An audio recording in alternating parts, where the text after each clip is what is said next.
শীতকালে বিয়ে বাড়ি মানে খেয়ে শান্তি সেজে মজা।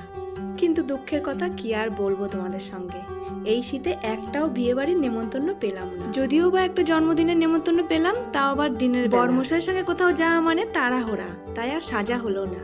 মুখে ফেস পাউডার, কপালে একটা টিপ, বেনি করে রেডি হলাম। শীতকালে সবাই কত জায়গায় ঘুরতে যায়, পিকনিক করতে যায়, কিন্তু আমার কপালে সেটা নেই, কারণ এই সময়টা টানা প্রোগ্রাম থাকে।